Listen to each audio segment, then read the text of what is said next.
Welcome to episode 76 of the Two Rash Challenges podcast. I'm Dave Lewis here in Columbus, Ohio. That's Eric Neal. You're at St. James's Park again. A return visit. How are you, brother? Virtual St. James is beautiful this time of year. Yeah, no, the grass looks green. There's a crowd there. The crowd tells us that it's fake. How you doing, man? How you been this week? All right, hanging in there. I was taking for granted how wonderful it was to have Premier League back. I was breaking your balls a lot early on about how they should cancel the season and all of this, and I didn't realize how much I've enjoyed having it back. We'll get to later what the footballs look like for us recently, but it's almost over, man. I'm kind of sad. We're not gonna have it back till September. I know. Yeah, we're gonna get like a month break or something like that, but that's nothing. Hey, I love seeing these games every day, as I've said in the past. I'm not in a great mood. Some days have passed. I just want to talk about Liverpool right now. It's a strange time, man, because this was an incredible season. Historic season, maybe not right now. They're on 93 points. I thought it was a no-brainer. Literally a month ago, I thought it'd be a no-brainer that they're going to get to like 104 points. They're not going to get the record. They have 2 games left. The highest they can get is 99. It's 2 points more than last year. That would be successful, but it's not a record season. So they could get 2 more wins and tie City for most wins in a Premier League season. That would be something. The way they kind of limp it to the finish line, you would take this. The way Liverpool are playing right now, you would take that in a minute as a Newcastle supporter. But we have a high bar, high level, and they played Arsenal the other day, which I think Arsenal are horrible defensively. And Arsenal looked good, and Liverpool did not. Here's how I knew we weren't going to get a result that day. Van Dijk, first of all, we're up 1-0. It's fine. It's awesome. Van Dijk makes this. Did you see the game? Did you watch the game? Why would I watch that? You didn't watch it. So Van Dijk is around about the 18-yard, the penalty box, and he's basically, I don't know what he's doing. He's facing his goal. He's messing around with the ball. The ball gets stolen off him, and Arsenal scores. And Van Dijk, who I think is class, actually was like, hey, I got fouled. He didn't get fouled. It was just a bad play. So I saw the highlight. It was terrible. And then Alisson nonchalantly plays the ball out to the left, gets intercepted, Arsenal scores. It's totally Alisson's fault. That's Van Dijk and Alisson, the best players, making mistakes. Then I was like, this isn't ending well. Which, with 93 points, it's hard to say it's not a good season. This is an amazing season, but it's just kind of limping to the finish line. I don't like that it's giving you any kind of fuel for your fury at Liverpool, but that was upsetting. That was upsetting, man. They're not going to get any records for 100 points or 101 points. I'm a little down. And Van Dijk, they just look complacent. It's not they look tired. I guess you just can't keep it going this way for a whole year. It's so hard. That's why City is pretty amazing for what they've done the last 3 years. So I'm a little down. If they get these last 6 points, I'll be back up and I'll feel okay. But if they if they lose to Chelsea, and especially if they lose to Newcastle, that's not good. That's not good. I don't know, man. It's not, you can't really just blame the pandemic on it, right? Because if you look at what was going on right before that, things had kind of started to unravel a little bit. Slightly. Slightly. Yeah. Atleti pretty much came. You're taking way back. This seems like 500 years ago at this point. 4 months ago, yeah. But when you played at Atleti, they got, I want to say it was like a 1-0. They squeaked out a 1-0 on you. And Van Dijk and Robertson after were like, oh, well, they got to come to Anfield. So, they were confident, they were cocky, and they came to Anfield and just got punched right in the mouth. Atleti sat back. They parked the bus worse than Mourinho could ever dream of. He probably was getting off at home watching it on TV just going, oh, it's beautiful. I mean, stifled you the whole time, and then just punched in the mouth at the Okay. end of the We don't counter. need to relive that. I got it. You could just say they didn't look good against So, Atletico. so Okay. that's when the cracks in the armor and the shine kind of started to come off of it. Then you had the Watford loss that took away the invincible part of it. And it all started to just kind of unravel. Up to that point, I think there was such like you said, that high standard, and Klopp has that expectation of, after coming so close in the Champions League the year before you won it, and coming so close in the league the previous year, that he was like, we can't let anything slip. We can never let one game off. We can't let one play off. And as soon as kind of those things started coming undone one after the other, you could feel the energy and the intensity just kind of drop down a little bit. And I think I feel like, though, before the pandemic, though, yes, the results weren't as dominant. It wasn't like a couple months. It was like a few weeks. Then the pandemic happens. To recap, I think the players just couldn't recapture that. I mean, look, there's no fans in the stands. They already won this thing. There's not a lot to play for other than records and Klopp just being like, hey, we got to just keep on pushing. These are human beings, and they fell off a little bit. I don't want to feed your negativity too much. I can't hear it, Neil. I just can't hear it. I don't want to hear it anymore. I'm a little down. Don't kick me down when I'm down. You guys still have, I know it's not fair for me to compare Liverpool to Newcastle, but since it's me and you guys have not even half the points we do. No. Not even half. No. So I'm not even sure you're an expert at analyzing a team who has 93 points. I'm actually calling you out. I don't even think you know what a team is like to support that has maybe high 50s.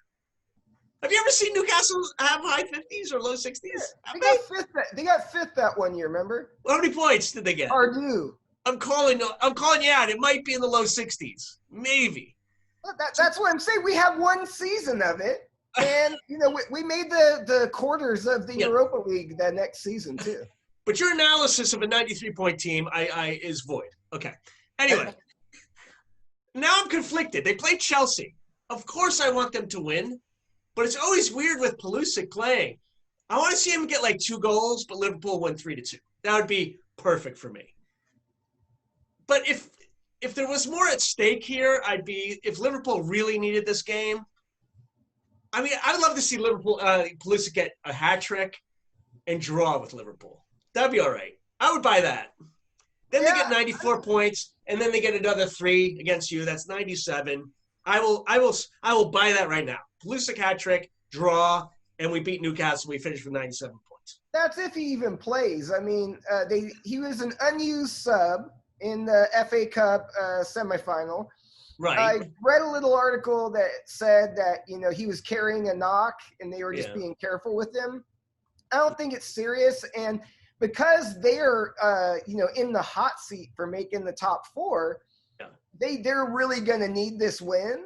And so I have a feeling he's going to play. Yeah, I think he will too. Maybe not start, but for sure going to play. So it's a weird feeling, though, when you're supporting a team and the opposition has Pulisic on it. It's tough because I love seeing him do well.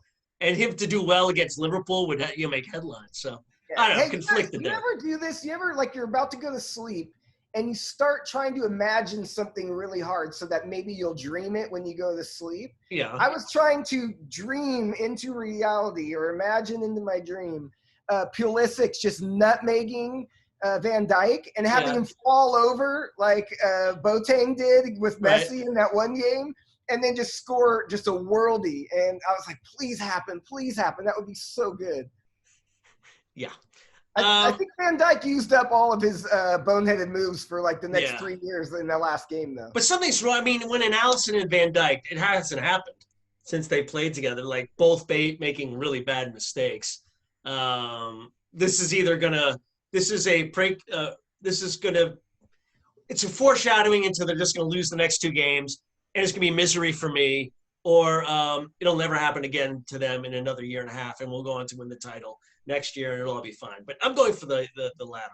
Okay. Let's get to Newcastle, please. Can we do that? Well, the listen, club you love. There's not much joy going on. I think the best thing to do would be turned over to our man on the streets of Newcastle, Andrew Wells. Hello, this is Andrew Wells, live from Newcastle. And before I continue, I just need to say an apology because obviously I said this week would be Brighton and Spurs, but I totally got confused between the days. Due to it usually being 2-3 days rather than it being played on a Monday, I thought it was the Sunday. So now that's out of the way, I'll move on to the Spurs game. So basically, everyone I've been speaking to has basically said we actually played really well, and we're just, in fact, rather unlucky to lose that game 3-1. I mean, we played brilliant, like I said. Almiron, Maximan, they were both on fire that game. I mean, most of the squad were. I mean, with the exception of Fabian Shaw, who people actually thought he was drunk the way he was playing. I mean, especially for the goal we conceded. I mean, what the hell was he doing? I mean, I can't even understand that, if I'm being 100% honest. I mean, no one can. But obviously that happened, and then when we equalised, I mean, everyone thought that was a goal of the season contender. I mean, the pure connection of that. I mean, everyone's just ranting and raving about it. It's one of them goals where you just like, did that just happen? But obviously, them two goals they then scored. There was nothing we could do about that. I mean, both great by Spurs. So, I mean, honestly, that's really all I can talk about in that game. So I'll move on to some other news, and it regards this never-ending takeover saga, which I believe is week 15 now. But obviously, there's been more calls for MPs to block it, but majority of them now are coming from Scotland, which coincidentally has a link to Qatar, who obviously are massively against this takeover. So I've asked people their views, and they're basically saying it's pure geopolitical now. I mean, Qatar's like basically telling Scotland, get on and block this, people are saying. I mean, I don't know that personally, but stuff happens, doesn't it? I mean, we never fully know the outside and the inside of politics. So, really, I mean, I'm going to have to keep it very, very brief this time because, to be fair, other than that, there hasn't been much. And I know everybody's sick of the takeover talks. So, obviously, I'll leave it there and then I'll move on to next week. And basically, when we've got the last two games of the season between the Brighton report and Liverpool. And then whatever news comes up in between then, I'll try and get some news and report next week. All right, as always, I want to thank Andrew for that report. It's good to get a vibe of what's going on there in the tune. Like he said, there's not a lot to really recommend the football. We ran into a decent Spurs side who all of a sudden look like, they know what they're doing, and Mourinho's got them playing well. I don't think we really played terrible. I mean, First half, you guys were good. No, and yeah, he brought it up. People and most people on Twitter and from the most people he talked to said the same thing. I told you, I don't care if we lose out as long as you've got some respectable results. What do you think about Richie? I feel like, first of all, that goal was amazing. But, like, is he a player who sticks around? You like him? No. Okay. I feel like he has a good goal in him every once in a while. You're speaking about if the takeover, like, someday goes through. Yeah. No, I mean, look, if we keep the cabbage and the fat cockney bastard as our owner, then, of course, I would keep him because you know what you're going to get. He's solid. And he's always good. Wellesley and I we're messaging back and forth laughing because something happened in the match and he was like cussing out the ref and you could hear it because of the empty stadium, and then he's screaming at his teammates and he's yelling at the other team, and he's just that crazy psycho guy. And it made me remember back to when he punted the corner flag and it went into the stands and bollocked that guy. Yeah. And then also, I don't know if you remember this, Dubravka had this moment where it looked like he was choking on something in one of the matches, and Richie ran up and smashed him on the back, and whatever was choking him, he was like, you should have let me die because that hurt so bad. Like, why did you do that to me?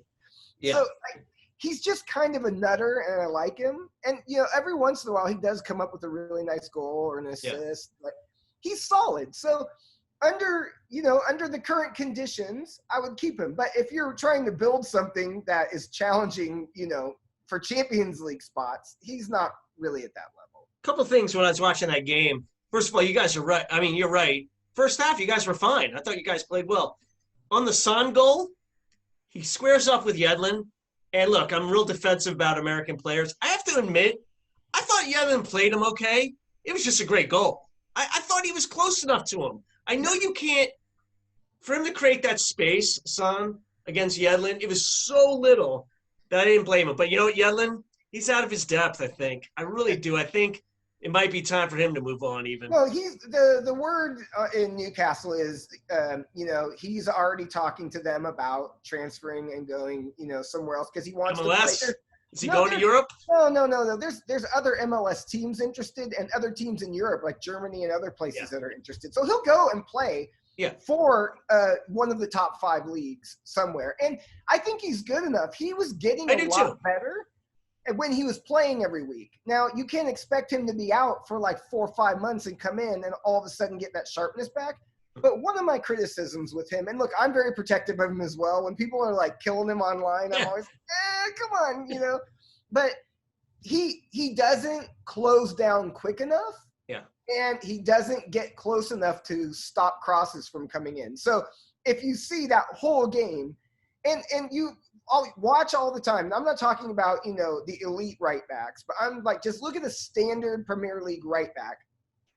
They close down like half of the crosses and stop half of the crosses that are coming in the match.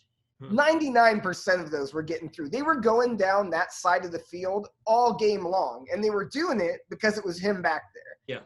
Now, I like I said, I'm not going to beat him up because, he hasn't played a lot, but it's a classic part of his game. He's not quick enough to do that. I think if you used him more as a wing back where you weren't relying on him to do that job, he'd be a lot better off. Yeah, you don't want him as your final stopper. You don't want him one-on-one in the box with Son, which he got eaten alive. But my point was, I looked at it, and maybe the bar's so low with him lately. I thought he was in front of him. I don't know how much better he could have played him. Sometimes you just got to tip your hat to the offensive player. No. So Harry Kane, by the way, Harry Kane gets a brace. That guy is so good. I haven't watched a lot of Spurs lately because I've been so down on Jose, and I'm like, he's killing Kane. But this game against against Newcastle, and then who did he play next? I can't remember. Oh, I think he had another brace. We'll get to that. But he's scoring goals and buckets now, and he's a great passer of the ball. He'll start a play, start it off, and then sprint 80 yards, make a great run to be at the end of a play. He is a good football player. He's not just a guy in the box, a fox in the box or something. It's weird though because of his size, he looks sort of awkward, but he's not. It's deceptive. He's very athletic. He's strong. Like, he does a lot of things. He's the ball in his feet. He's really good, but he looks kind of awkward just because of he's so big. So he was doing those lung busting runs, man, where he would win the ball back, play it off, and then run down the support. That was in the Leicester game that Spurs won 3-0. That's when it happened. Yeah, it was crazy, man. It was, But and then he does this curling finish. It was kind of like Yedlin was another version of Yedlin, standing right in front of Kane, and he just schools him left, right, had no room, and then just curls it into the far right corner. He's good. Over 200 goals for club, for his club. I don't know. I guess that's FA Cup and all that stuff. That's a lot of goals. I still say sell him, man. Oh, I agree. If Jose's going to get the money and bring in his guys to do a job to ever get them a trophy, the only way they're going to get that money is by selling them. You got to do it now. This is the summer, though. Like one more year on, you're not going to get half of the money for him. Yeah. Look, just real quick observations on your team. Dubravka, best player on your team, and that's not a good sign. We've talked about it in the past. He is so athletic and good. He's good. What did he cost you? $4 million? £4 million pounds or something? Bargain of the century. Yeah. He he's great. leading the Premier League in saves. Also not a great stat for Newcastle. No. But, think of that. That's pretty good. So I'm sitting there watching your game, and I kept texting you saying, give me a reason. At 0-0, I was like, give me a reason to watch this game in the second half. And you said, I basically woke you up. There is no reason to watch this game. You guys played okay in the second half, but it's so obvious. Talking about Brighton now. Yeah, Brighton. Yeah. You guys, anyway, second half, they want to bring in some life into the team, and I look over, it's Andy Carroll and Joelinton coming in. And I'm like, these are the guys that are going to inject life into your team. And then I saw Bruce, and I realized he's got big man boobs. Yeah. Huge man boobs. And I was like, Jolinton, Carroll, and man boob cabbage guy. This is the state of your team. We don't even talk about your takeover anymore. It doesn't even come up anymore, barely. Barely. Now look, Almiron, I forgot he was even in the match. He ran around a lot, but he could never get on the ball. St. Maximum's injured, and the Cabbage put him on in a meaningless game. That was stupid. He wasn't himself. Did he have his headband on? Maybe he was missing his headband or something. I mean, there was just nothing. It was fine. You look at a decent, a decent performance against Spurs in the last game. You look at today, draw, fine, whatever. And, we end up this season what should be just getting destroyed by Liverpool. But I have a sneaking suspicion we're going to show up. We're going to be a pain to score against if we get any center backs. We were down to one center back. But if we could just figure it out and get some sort of result against you, it would be a good way to cap it off. Forget all of this nonsense and then just cross our fingers and hope for the best. I mean, so try and be unbiased, which is ridiculous. The way Newcastle is playing, and the way let's say Liverpool gets a draw against Chelsea, let's just say, or even loses, 1-2-1 or something. Give me a scenario how you're going to beat Liverpool. Because I don't care what run of form we're in. I don't see how you're doing it. So look, you guys are lifting the trophy at the Chelsea match at Anfield, right? Right. So they spent £1 million putting together this stage in the stands for some reason, where there's going to be no supporters there. You spent £1 million to lift the trophy in an empty stadium. Meanwhile, you guys were trying to furlough the poor cook lady and the tea lady. Stop. But you got £1 million to spend on so fireworks. So were you guys, and so were Spurs. Everybody was doing it. All right, so you guys got that going for you. But you're going to have absolutely nothing left to play for on that last day, and that's our only really hope. That's it. Okay. Anything out of the match. You put John Joe sticks it to his old team. He plays out of his mind and scores. I'm hoping Richie comes in and 2-foots that chav, Harvey Elliott, and just takes him down, busts his leg in half, and all the gravy pours out. So that's what I'm hoping for that. Because Klopp will play the kids. He doesn't care. You guys will have lifted your trophy. You'll have got your winners' medals. Everyone will be on the beach in their mind already. And that's the only thing. The problem is we are also already on the beach. Yeah. And so that doesn't really bode well for us. But that's really what I got as far as how that could happen. You guys would just completely not have to show up. It would be like when he didn't even show up for that one FA Cup game. Lost to Villa, right? 5-0 or something. Yeah, he sent the assistant coach and all the youth players. So maybe that'll happen, and you'll win 1-0. Maybe. Yeah, maybe. Some other interesting games today. Wolves just played.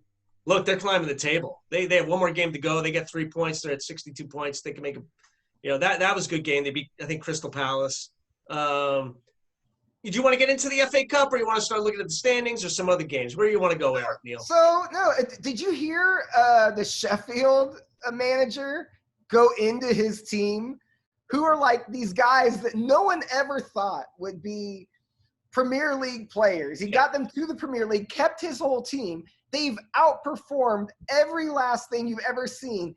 And they had a bad performance in that match, but he completely destroyed them in this interview for 15 minutes. Was this today with the Everton game or last week? No, it was the last match. Okay. But it was a thing of beauty. This is the kind of manager you want.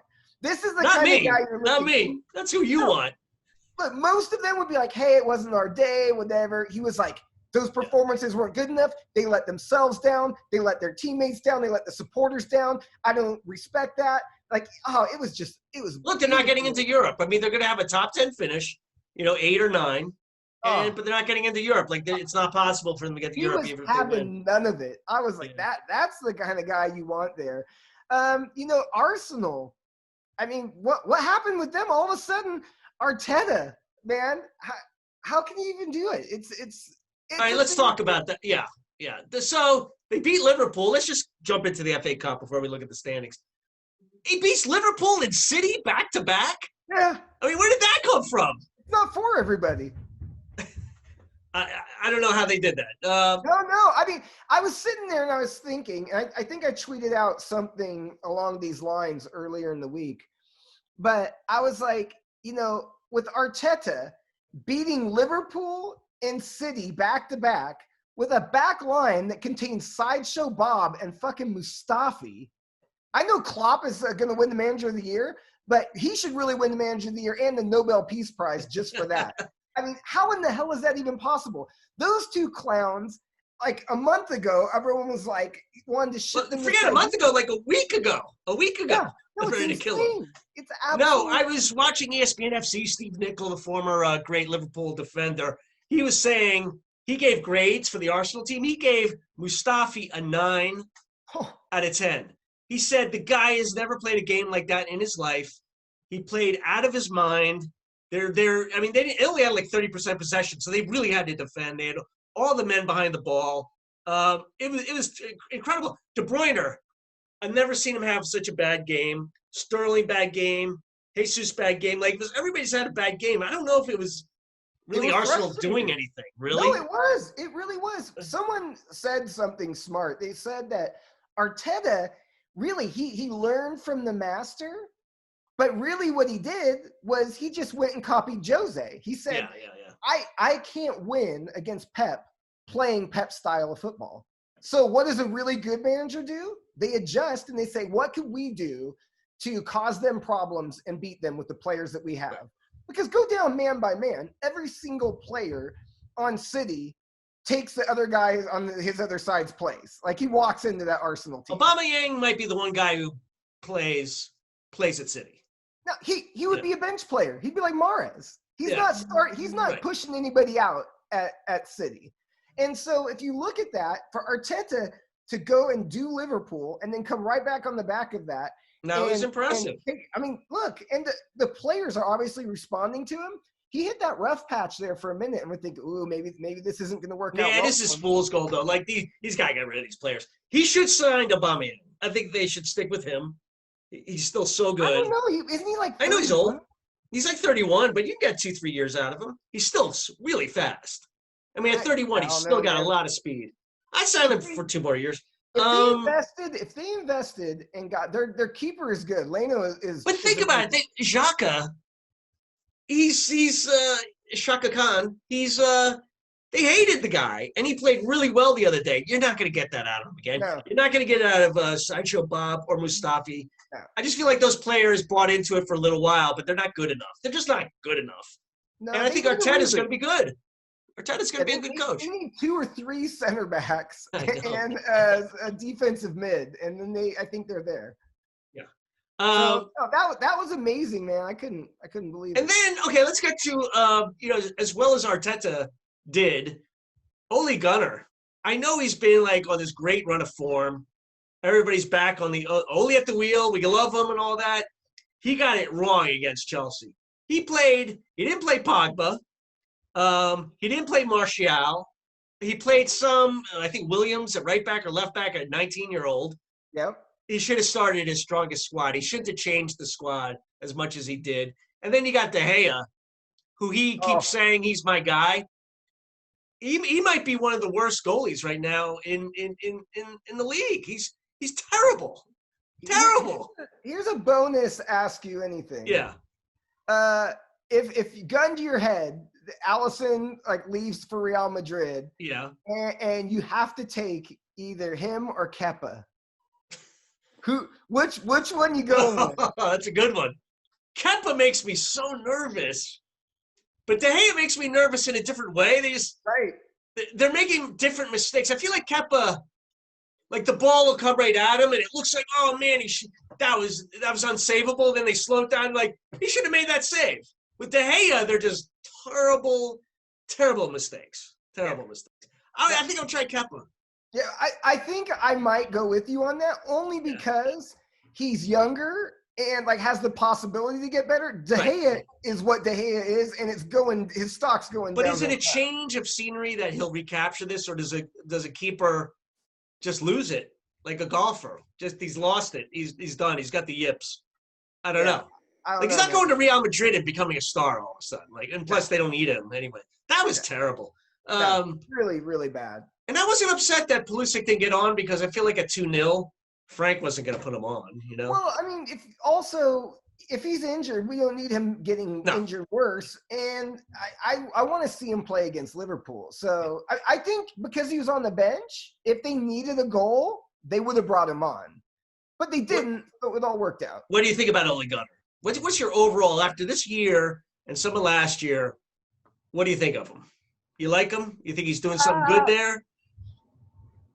I feel the way you feel about Kepa, about Ole.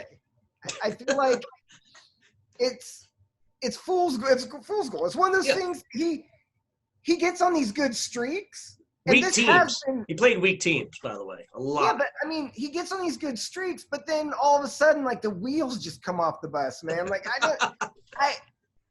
we'll find out if they make the top 4 and he gets them to the Champions League. I think he's bought himself another year. I agree. And I mean, who are you going to get to replace him? You go through the learning curve again.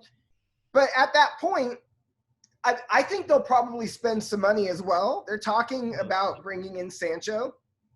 And if they spend, a couple £100 million and make the Champions League, they're going to expect to take that next step up, which means winning a trophy, making it to the quarterfinals of the Champions League, and challenging for the title. Right. And if he pushes and makes more improvement and gets closer to that, you know what? I think cool. Then he's done it and he's earned it, and he's earned next year's chance. But if they slip up and they don't make the Champions League, I don't know, man. I think at that point, if you look now, it's really in their hands.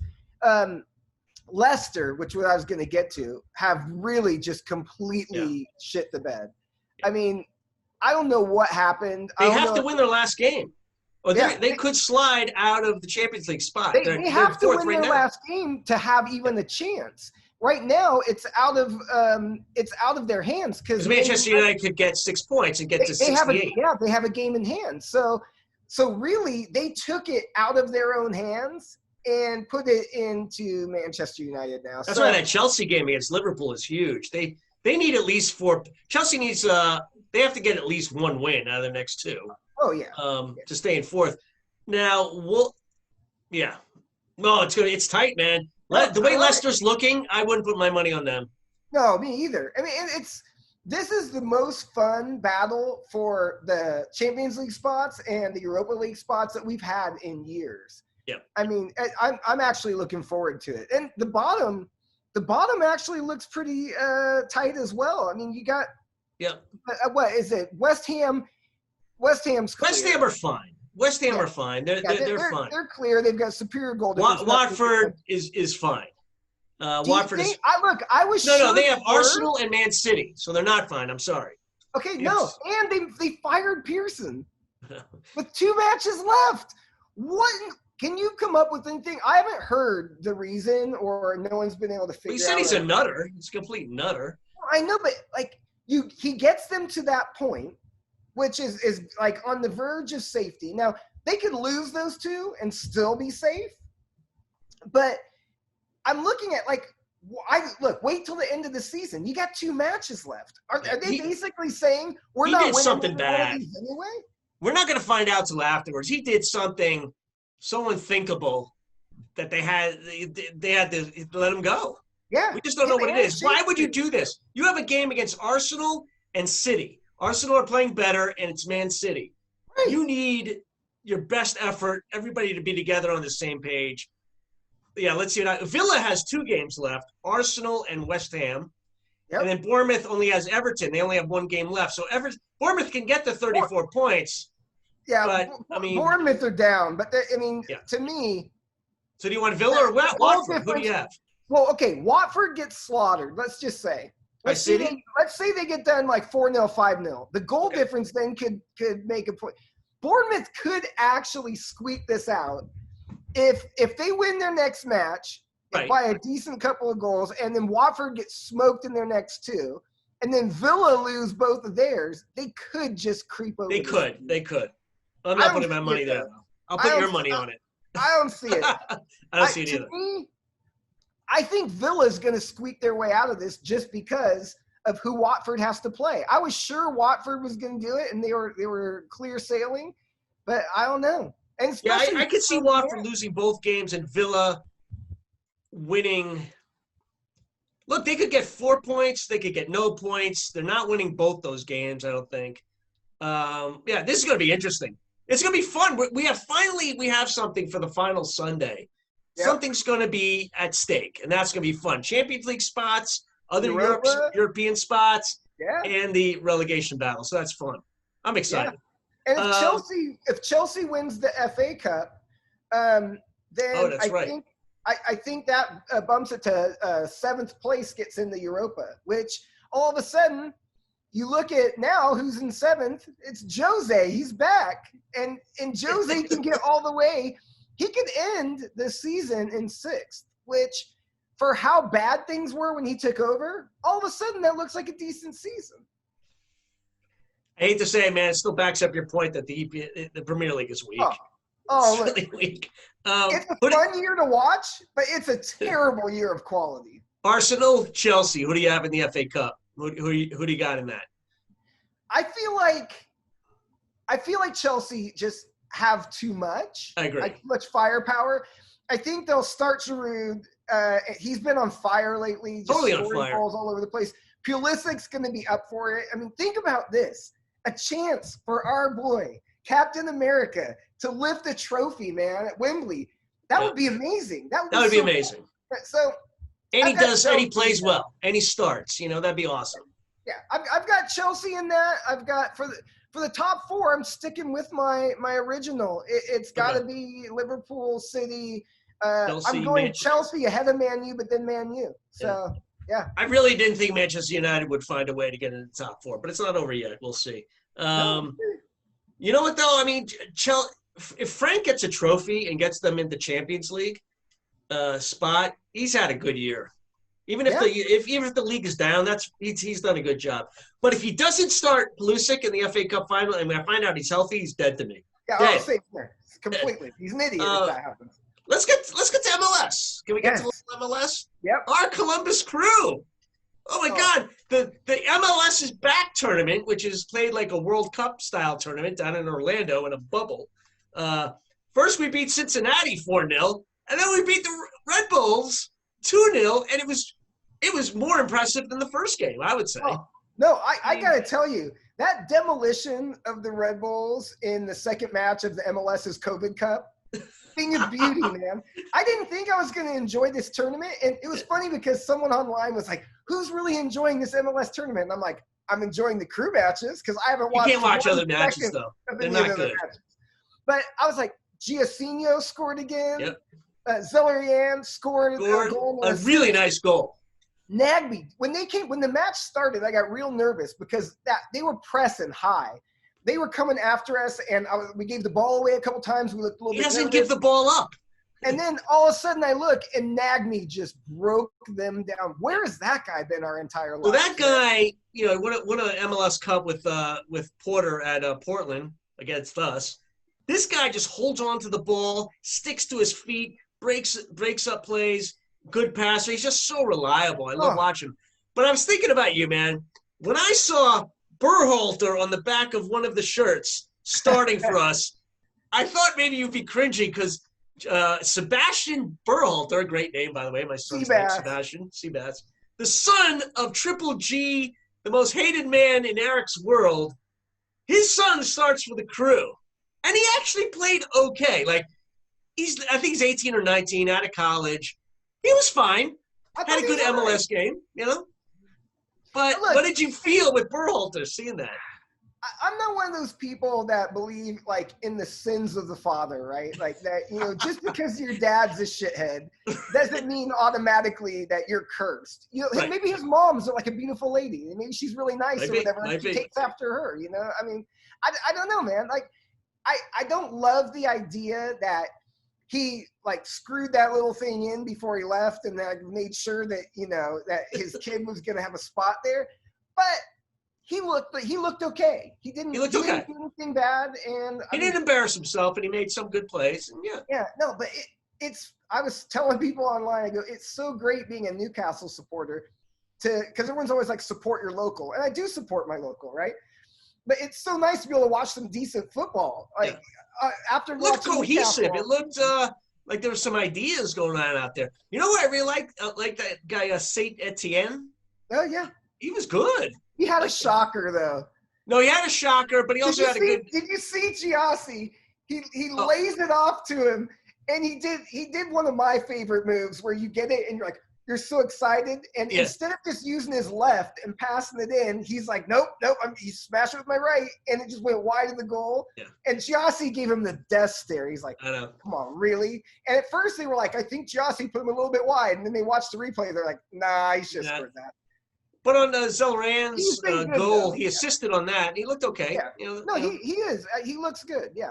But this team has depth. For MLS, once you get past the starters, and it's arguable whether the starters are really that good either, but usually when you get past the starting 11, it's weak. They have players, man. I mean, they have a lot of depth. They switched out a lot of players from the game against Cincinnati, and I thought they have a lot of depth. And Taylor Twellman on ESPN said that he was really impressed with their depth. So I'm excited. Now, I was like, okay, this is awesome. We're going to play Atlanta United. They're not really doing that great. I think tomorrow they're playing or something like that. Kind of excited about that. But me too. I was like, let me check out one other game this weekend. LA Galaxy versus LAFC. Let me check out the El Trafico. All right. What a bomb, man. You have no Vela, who's the MVP. No Chicharito, the big signing. It was like legit up top with Pavone for LA Galaxy. It was a horrible game. LAFC wins 6-2. 6-2. So many goals. Well, that's fun, but it was like LA Galaxy are so bad. They have nobody on defense. It was really bad. De Rossi had a hat trick for LAFC, and he's good. I don't know why he's not in Europe. What did you say? They are loaded. Yeah, they're loaded. They're fun to watch. But again, no marquee players. You know what I mean? I mean, De Rossi's good, but no Chicharito. No, it was so funny. God, I wish I could find the tweet. I'm not going to bore everyone by searching through my phone for the tweet. But some guy was there. He was like, LAFC, they're so similar to like Man City and to like, I forget who else they said. And don't do that. Everyone was like, what are you fucking talking about? And so I tweeted back. I was like, yeah, they're very similar. They both wear uniforms. They kick around ball. They all have managers that manage in the Premier League. I was like, yeah, and that's the end of it. That's where all the similarities. You can say they might be the MLS version of City. That's about it. You know what I mean? They're no. I think that's what the person meant, but then they kept doubling down because they were embarrassed because it was an idiotic statement. Right. And everyone was like, "Are you drunk? What is going on?" So anyway, I was cracking up. Have you heard the controversy over El Trafico? Controversy? No, I don't think I have. No.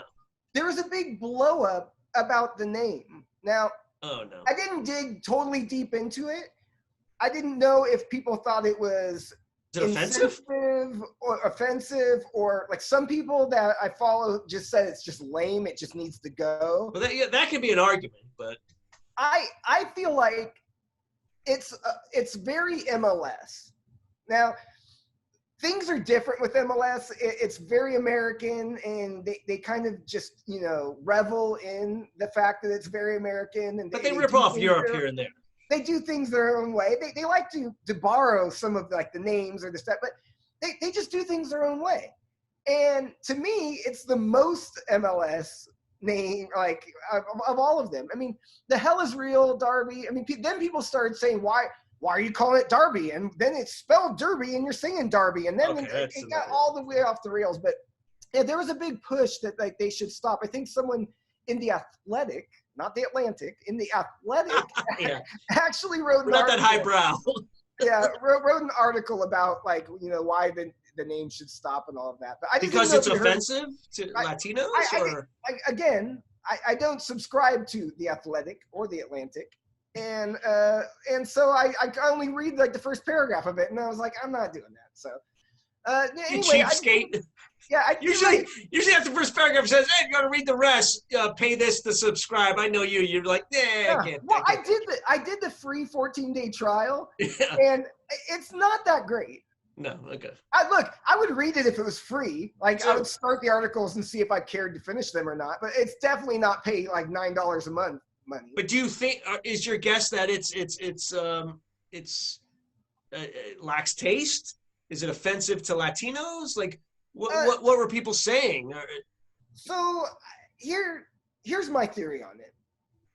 If it is offensive to anybody, then just get rid of it, because I don't care enough. It doesn't have. I think it's entertaining to me personally, and I lived in Southern California for 35 years, and so I've sat on the 110 and the 405 and the 5 and in gridlock traffic for I can't even imagine how many years of my life if you added it all up.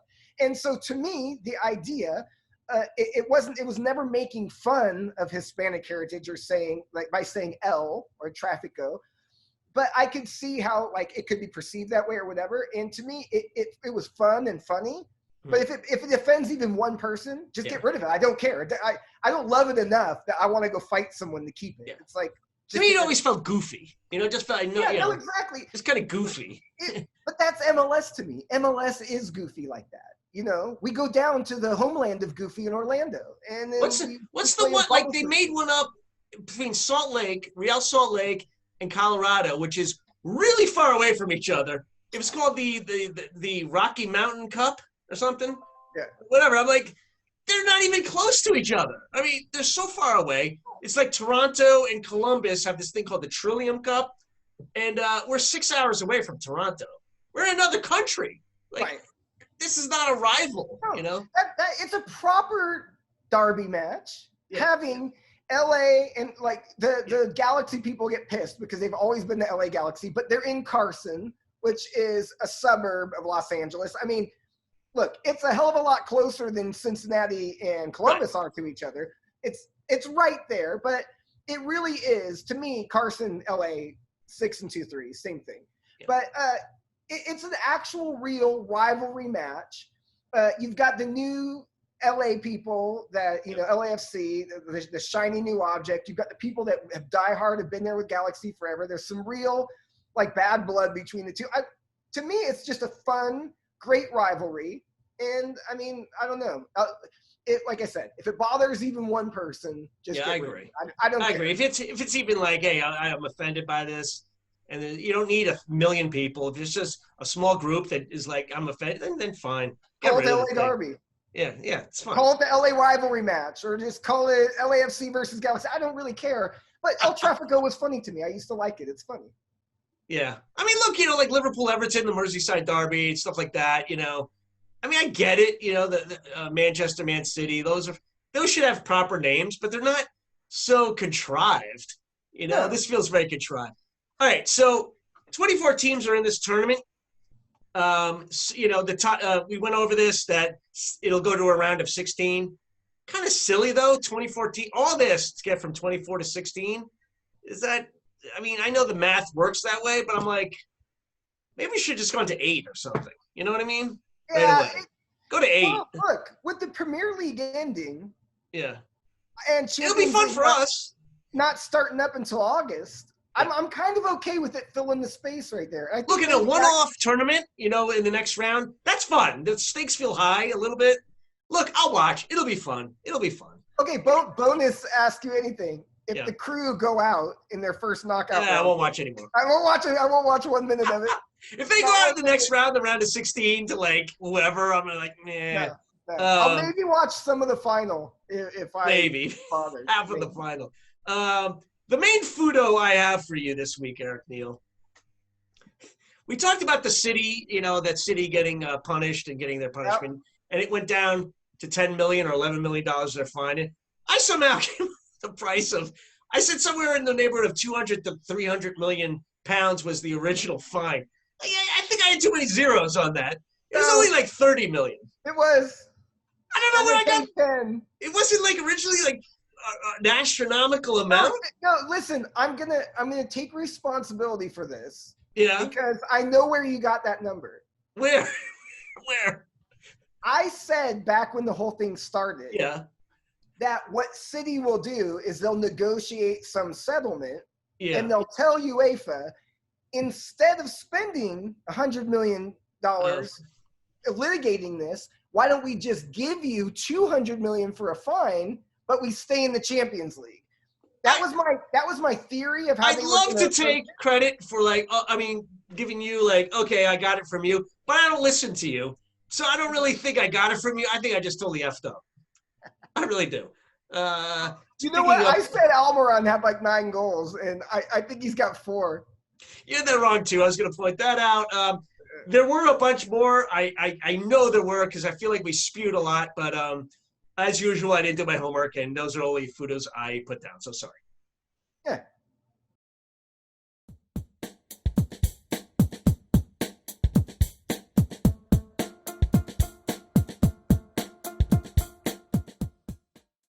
Eric Neal, it's get off my lawn time. So usually I call this person my Belland Award winner, but this guy said something, and I just want him to get off my lawn because I'm tired. I'm tired. It's Jose Mourinho again. I have to do it, man. You know why? Because he's so sensitive once again, and he's already a Belland Award winner. I just want this week to get off my lawn. Just permanently get off my lawn until next time. Then I can put you back in the Belland Award category. So he says, I think everyone thinks he's a fantastic player. This is Harry Kane. And Tottenham are so lucky to have him because he's the player, the person, and the Tottenham boy. All this together makes him really a special player for us that probably would not be so special playing for another team. He's really special for us, not so special for somebody else. Do you know what? Do you want me to read between the lines what Jose is saying? Okay, I will. What are you saying? He had a big smirk on his face because Kane just scored 4 goals in 2 games. He's boatloads of goals. He's basically saying, I know how to handle Harry Kane. I know how to get the best out of him. I am bringing out, he was really good before Mourinho, so I don't know why he's taking credit. But if Kane goes to another club, a la Real Madrid or somewhere else, he won't be as good. And because I'm not the manager there. That is what I read. And so I say to you, Jose Mourinho, your little dig at, it's really a dig, I feel, at Kane. No? You agree? No. Of course not. What are you talking about? I just hate Jose Mourinho. No. And then he goes on to say, we want him to be happy, and for him to be happy, he wants victories, to score goals. And I'm so happy after an incredibly difficult injury, he's coming to the direction where he's going to end the season perfect. You had nothing to do with this, Jose. This guy is a one-man scoring machine. He's scoring despite you, in spite of you.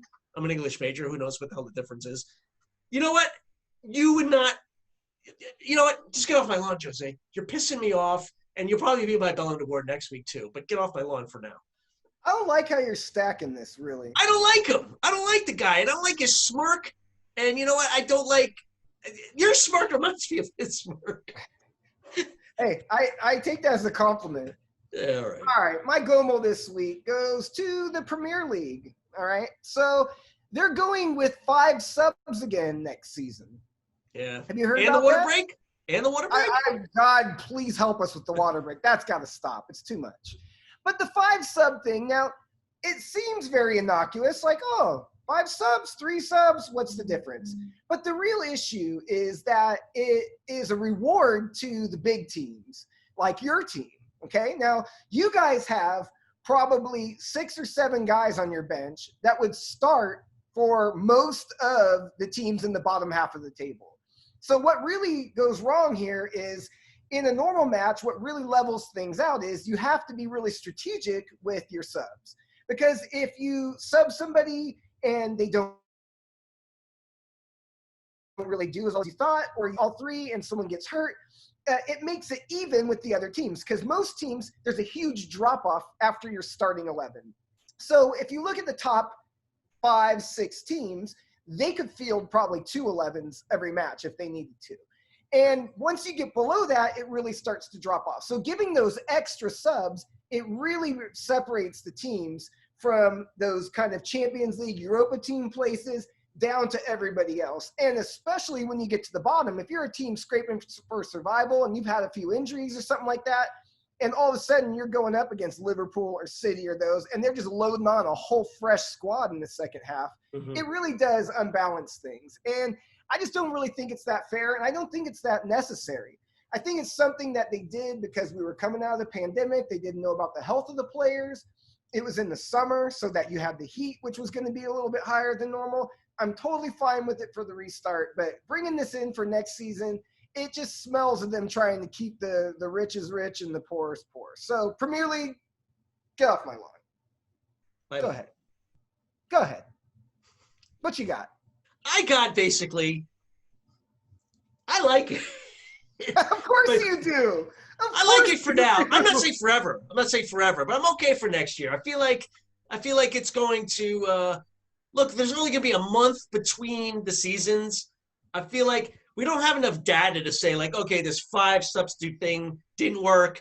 There's still just as many injuries. There are just as many problems. We're not going to get the data in. So seeing how we don't have that information, I say stick with it. I have a feeling from the eye test that it is helping people out.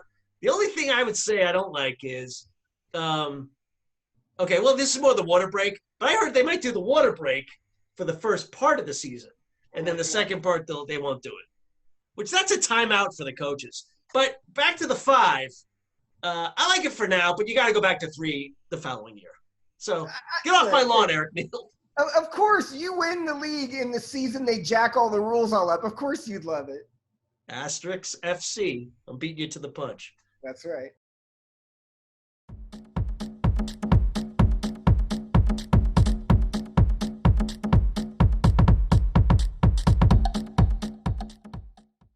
All right, Eric, I'm going to ask you something. We talked about the Premier League and we talked about relegation and all that stuff. But let's talk about, first of all, Leeds from the Championship. This team that has not been in the Premier League for 16 years gets promoted. Automatic promotion.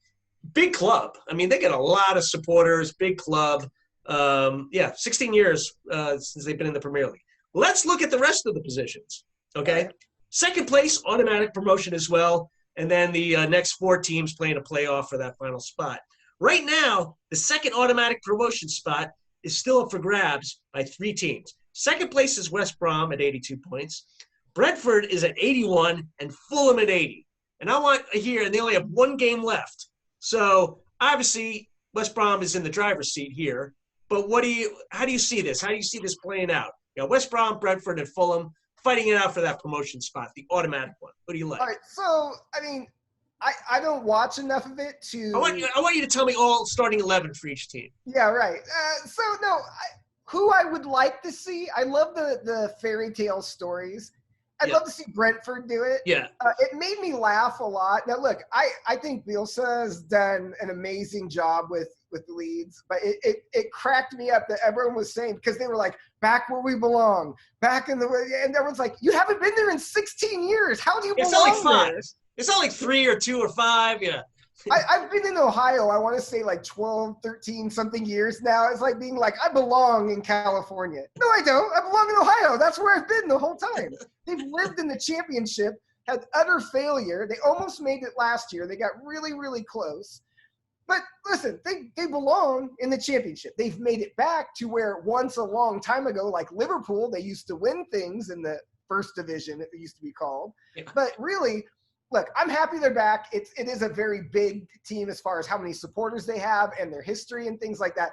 But don't even get me started on the belong thing. Now, Fulham, I always have a soft spot because Me too. Dempsey there. Bocanegra. Casey Keller was there, wasn't he? No, that was Tottenham. So they had some goalie. Yeah. McBride, right? I mean, yeah, they had McBride and Hanneman. Played there as well. So I feel like I've got some connection with that, Mitro, man, my boy, like, he's on fire. He's down there. I wouldn't mind seeing them come up. West Brom has been in the Premier League recently.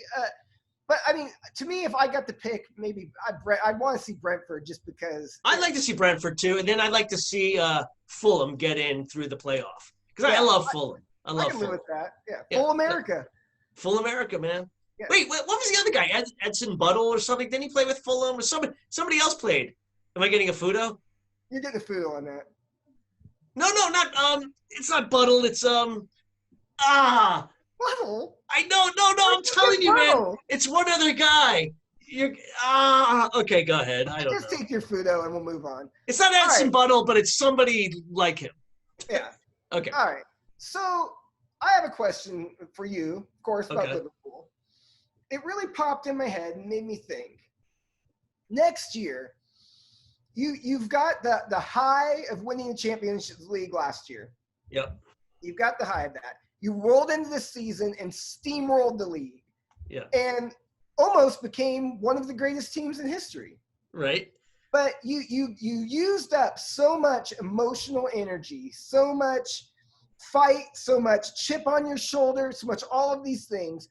Do you see the inevitable drop off? And I don't mean like out of the Champions League spots, Mm-hmm. but that the drop from being able to put up a second, 95 plus point season in a row, the way that City was able to in their back-to-back title runs, just like out of this world, keep that standard up. Because it feels to me, and this isn't even a crack, Mm-hmm. but you've used up like so much power and energy and emotion to get that far. It's really hard to capture that again because there's no more chip on your shoulder. The chip's gone. You're champions of Europe. You're Premier League champions. It's like, it's a different thing.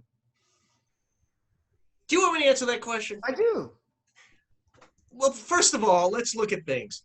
City had 100 points, then they dropped to 98 points, and then they dropped to this amount. Liverpool will have, let's give them 99 for this year, and they had 97. Those are comparable to City's. So in your theory, the third season will be like City for Liverpool, and it'll be a big drop-off. There's no way they're going to drop off into the 80s. I think they're going to get Thiago. They're going to sign maybe one or two other players, not Werner, obviously that didn't happen. They're not going to be big signings, but they're going to get a couple signings. And then I could see us dropping to like low 90s, 91, 92. Will that be enough? Will City retool and just steamroll again to 98, 99? It's possible. So I would buy 90. I will take 92 to 93 points. I'll sign up for that today and see what happens. Of course you would. What do you mean? What do you think they're going to drop into the 80s? Do you really think, Eric? I'm saying it's possible. If you look at this season, the reason they were in that invincible conversation so late in the year, the reason that it looked like they were dead, like guaranteed to make 102, 103, 104 points, was because all of those matches, those 1-0s they squeaked out in the last second. If you look at that first half of the season, you very easily could have been like 14, 15, 16 points the other way in that. You guys just every single time your back was against the wall, you found a way to turn it around and either, get that last second win or pull the draw out, or like it was just incredible. You would look and you'd think there's 30 seconds left. They can't do it. And they'd be the stupid ass like Trent Alexander-Arnold crossfield ball over to Robertson, who then swing it back the other way. And then here come somebody run in, head the ball in. You're thinking, God damn it, every single week. I used to get so pissed off. This podcast was no fun for me to do that whole fall because we were terrible and you guys were unstoppable. I can't see that it wouldn't be a disgrace to be at 89 points. But you have to take a page out of your own argument. You're saying this was a wacky season. There was a huge break.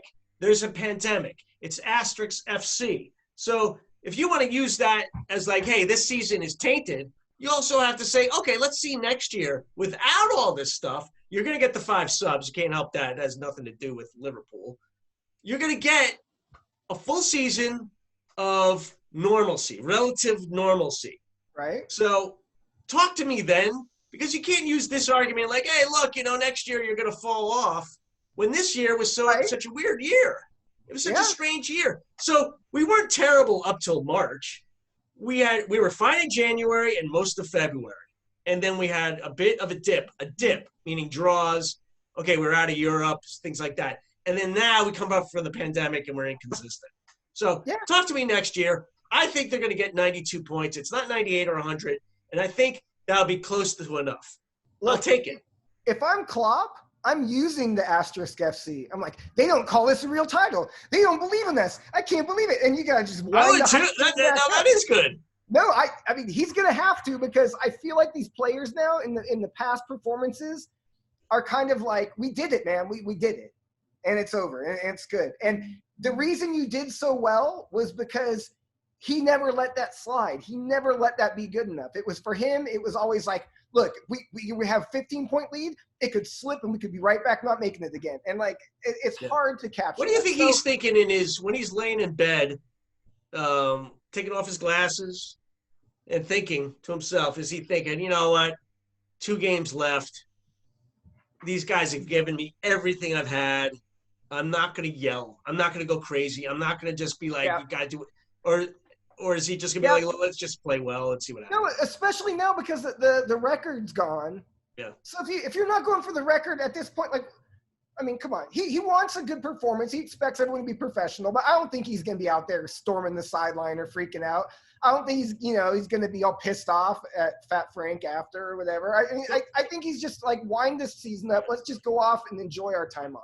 Let me watch this Chelsea game on Wednesday. Right. See what happens there. And then I think you and I need to watch the Newcastle Liverpool game live. And a little Zoom party, me and you, man. Yeah, I'm in, man. Cool.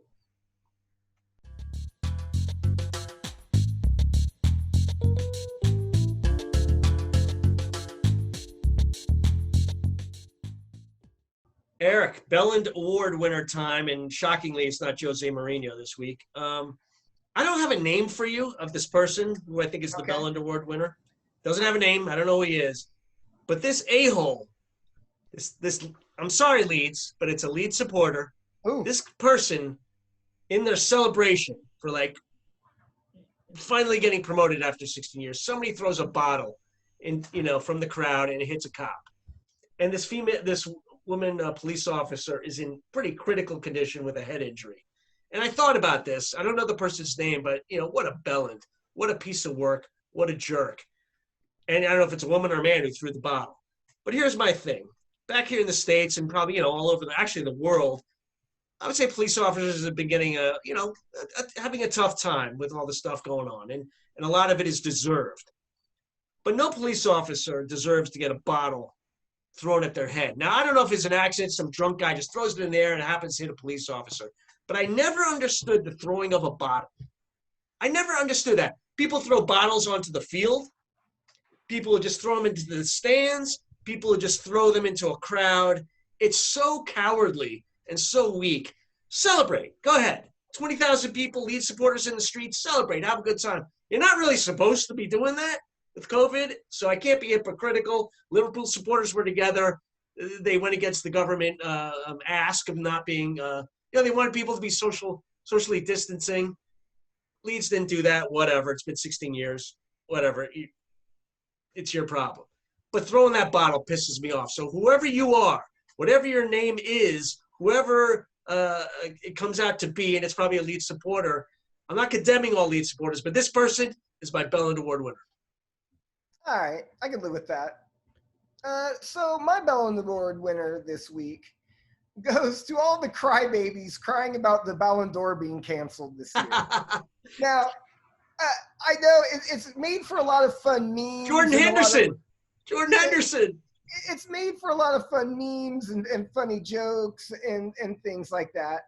But really, Lewandowski probably was going to win it. And everyone is saying that because Ronaldo and Messi didn't have good years, that's why they canceled it. Now, the real reason they're going for canceling it is because every league didn't finish their season. So there were players in some places that got all the matches and some players in other places they didn't. And they just figured in a COVID season with everything jumbled, it just wouldn't make sense to award it to somebody. Now, I could see them giving it to Lewandowski and breaking the grid lock, tight lock you had on it with Ronaldo and Messi going back and forth. I know Modric broke it up at one point, but going back forever, it's been those two. But it just made me laugh because they're saying that Messi had a bad year. And Sid Lowe, who always reports on ESPN FC all the time and everything, it was funny because he had this post. He said, "This has probably been Messi's worst season for years. Would you like to take a guess for his goals and assist stats for his worst And season?" I was going to ask, like, he didn't hit 30, did he? He didn't hit 30 goals, did he? No. So he scored 25 Pretty good. and broke the La Liga record for assists with 22. Are you serious? 25 and 22? 25 Wow. and 22. It's a down year for Messi. Wow. So I would just say, I know Lewandowski scored 1 million goals in the Bundesliga, the Farmers League, whatever. So he's responsible for 47 goals. Yeah. So you could say, and Ronnie just hit 30 for the year. So I would just go and say, I know Lewandowski had a good one, but it's not like these two weren't in the conversation. It wasn't some runaway where Messi had like 7 goals and 3 assists. Yeah. So, all of you crybabies, all you people out there that, complaining that, Messi and Ronaldo had horrible years, you guys are my Ballon d'Or winners. You fucking bellend.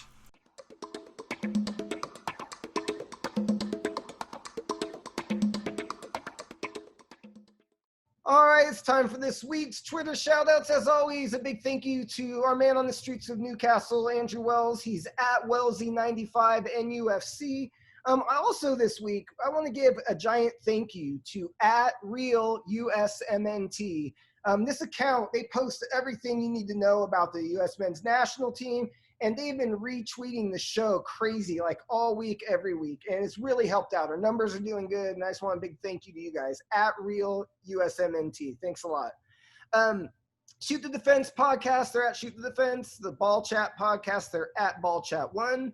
The Bryant and Me podcast, they're at Bryant and Me. Thank you all for all the retweets. We really appreciate it. So also a huge shout out to our former network, bigheadsmedia.com.